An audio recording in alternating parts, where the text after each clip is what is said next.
prosthetic saving of the soldier during victory in battle. The bridge is 1,000 feet long and sits 100 feet above the river. You notice here a lot of extra engines and cars. That's for weekends. July 1st and 2nd. The big boy's going to be in town, and there's some trips going out on that.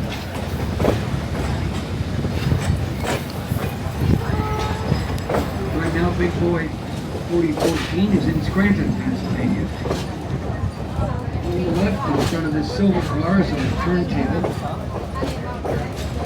The turntable is used to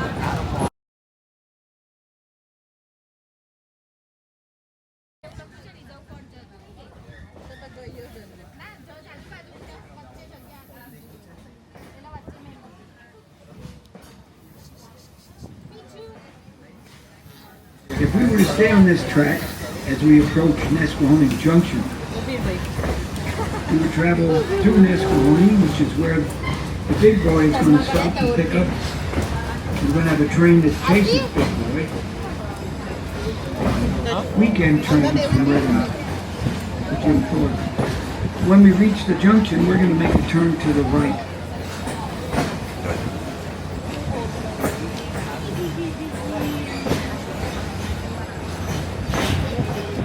When you get on the trail, if you hike or bicycle, be diligent.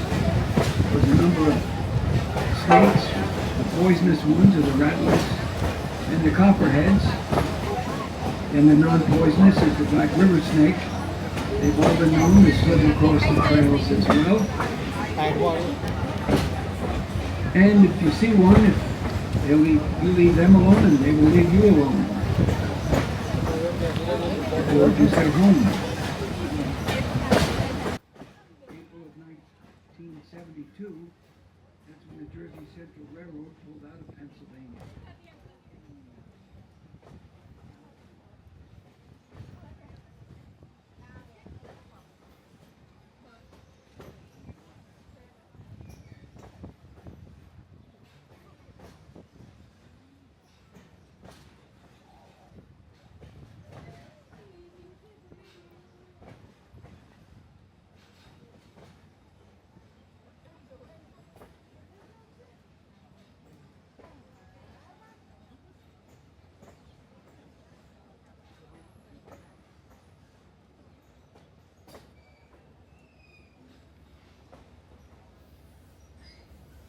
On the left is the abandoned TQ Tower,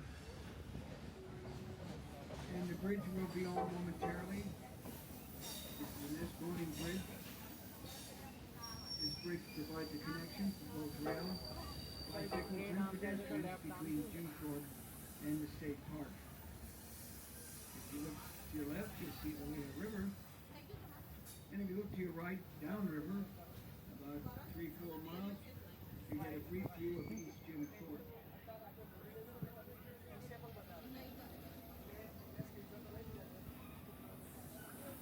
This is a good photo opportunity, folks.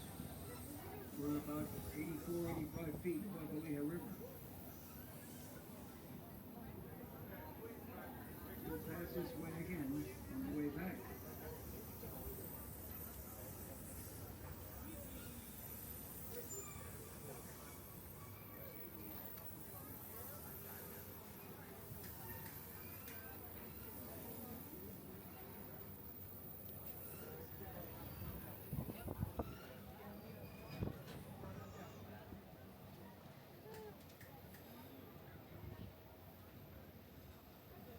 Our train is now passing through the Coldport Trestle.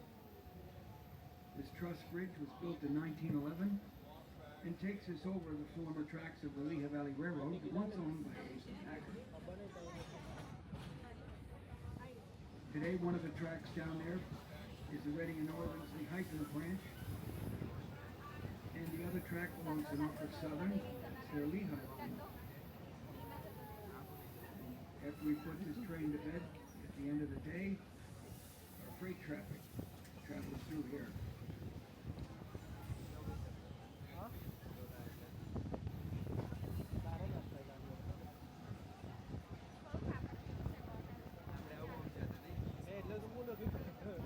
The roadway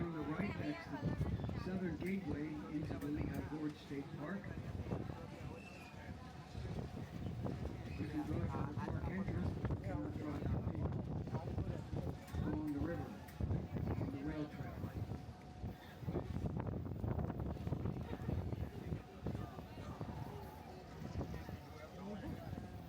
On the riverside, the running left, way up on the mountain, there are 3 waterfalls up there.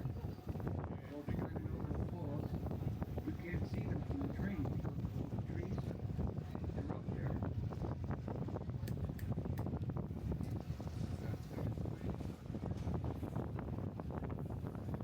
In the mountain created the legend of the beautiful matriarch princess. The legend, she jumped off. She falls because her father married her to this day historians and storytellers can prove how much the story is true. Legend says that the princess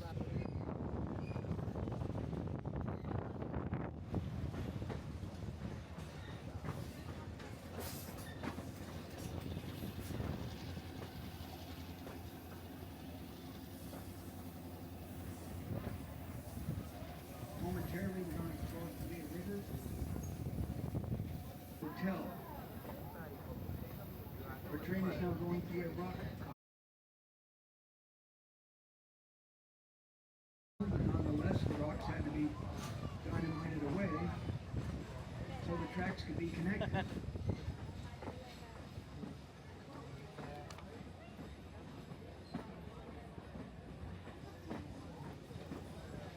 These tracks run from New Jersey all the way up to Buffalo, New York, and into Canada. This is what the inside of the tunnel would look like. If you're curious, a lot of dynamite and mule carts were used here to create the tunnel.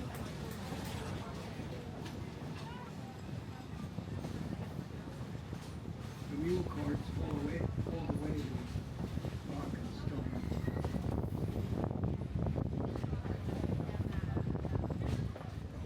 We're now in the state park.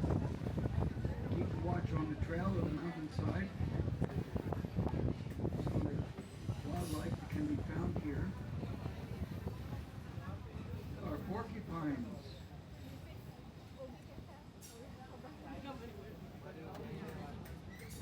Black bear, turkeys, and other small native animals roaming around.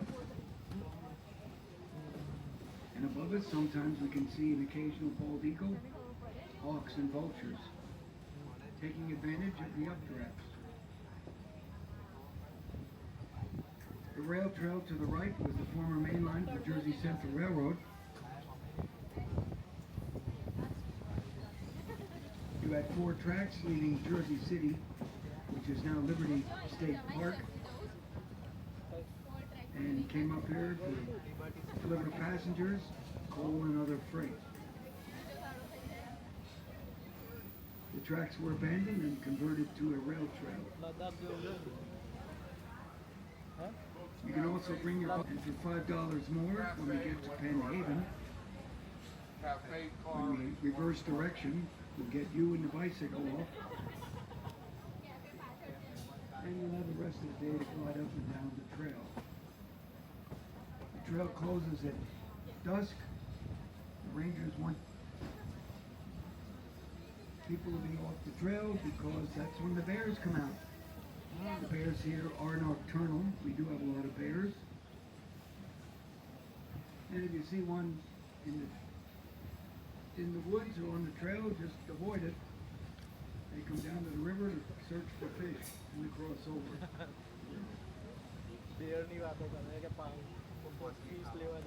Get your cameras ready. We're coming up to another good photo opportunity.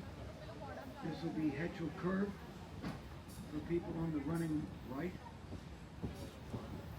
You'll be able to look out, perhaps get a picture of our engine pulling us around the bend, or you can get a picture of the caboose at the back of our train. And some days we have caboose riders back there. You can rent our caboose. So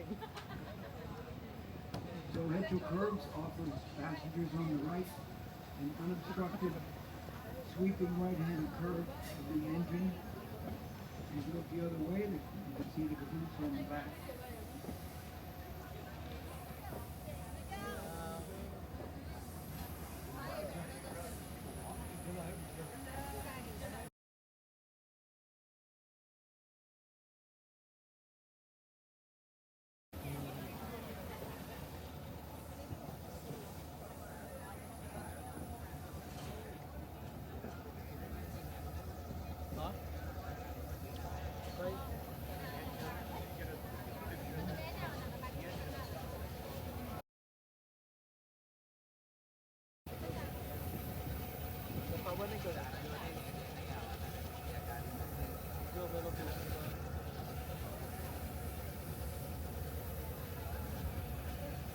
Ayan siya, beer.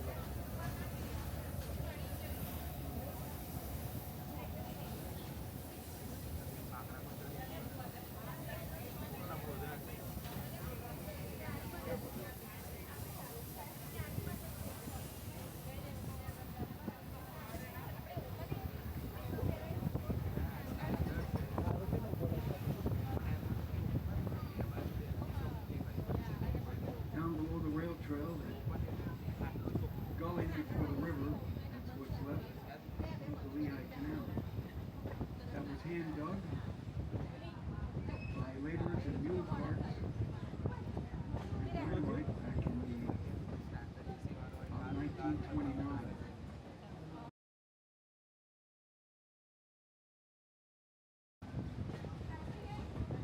Sadly, this part of the canal was already under flood hurricane. But from Jim Thorpe on down, the canal operated 24102.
The Lehigh River on the right side of the train is a popular adventure.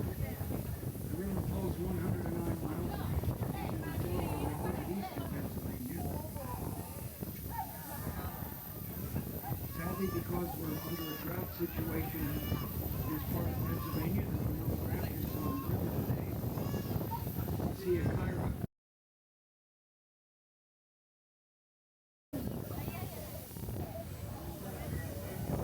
The name Lehigh, the river, comes from a lengthy Native American word phrase meaning where there are forks, which are tributaries.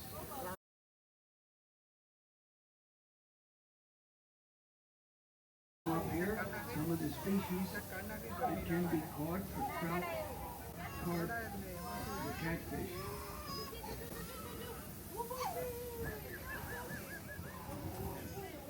Some bass can be caught here as well.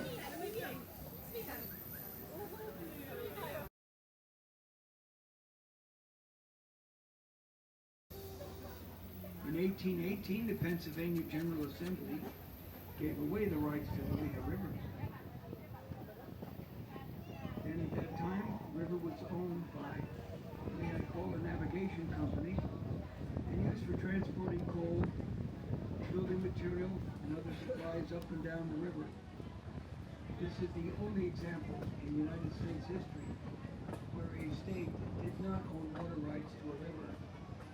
That all changed in 1965 when a bill was passed in Harrisburg rescinding canal ownership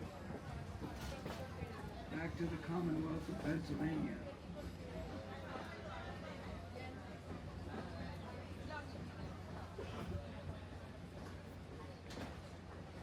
Our train is approaching Oxbow Curve.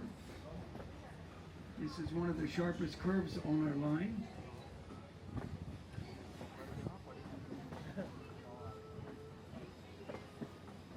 And the curve resembles a yoke. A yoke are used when oxen or mules pull heavy weights. It fastens around their neck. The curve forms almost a complete half circle. About halfway around the curve, we'll pass underneath what looks like a footbridge. It may be tough to see due to all the leaves. But this is the first pipeline, successful one, in the world.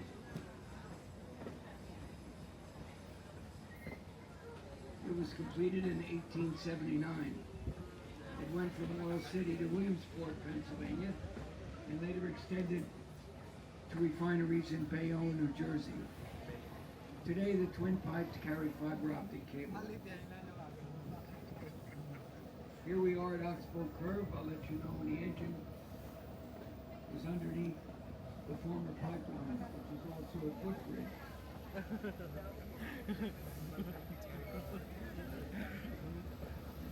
The pipeline will be hard to see through the leaves and the foliage, but the pipeline is there. I'll let you know when the engine's underneath the pipeline.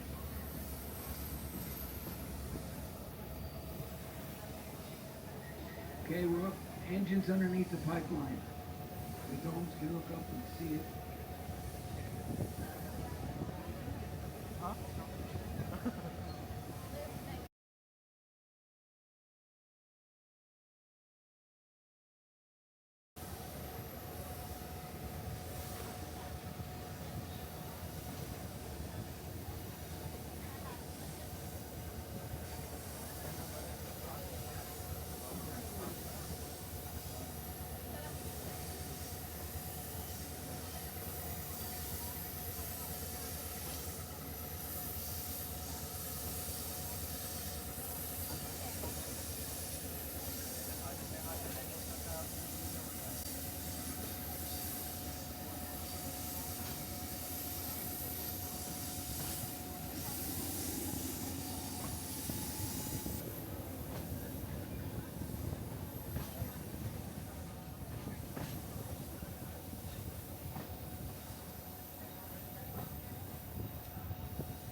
mountains on either side of us go up about 1,000 feet.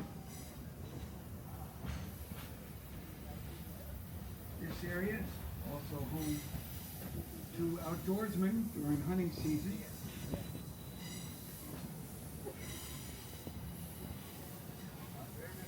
And this area provides photographers lots of locations to capture the magnificence of the gorge no matter what the season. Very shortly, on the running right, we'll be passing milepost 125. That means we're 125 miles away from Penn Station. No, from Reading Terminal in Philadelphia, 125 miles south.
એટલે ઉપર તમારે લઈ જવું પડે ને grocery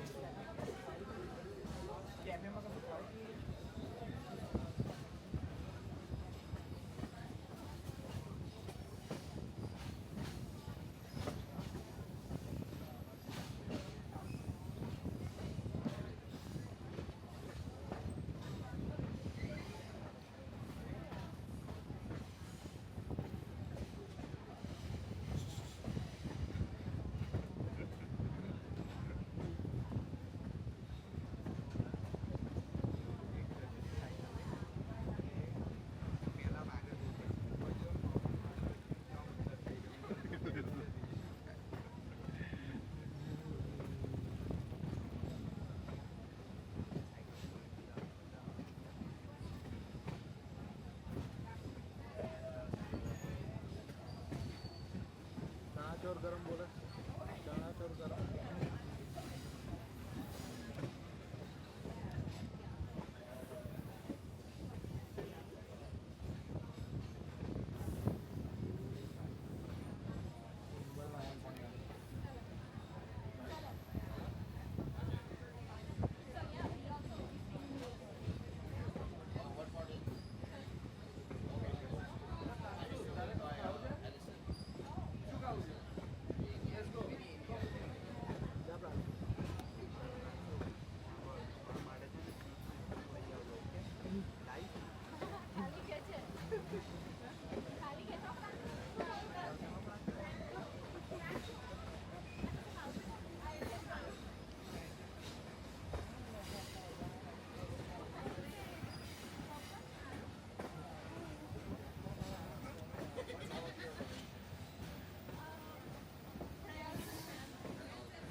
कोई जा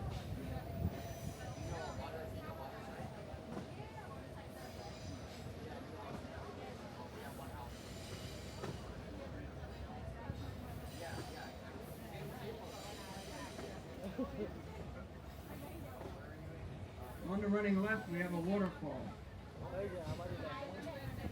Coming up, on the running left. The center of our train is near the waterfall, and I'll announce it on the way back.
तहे आपला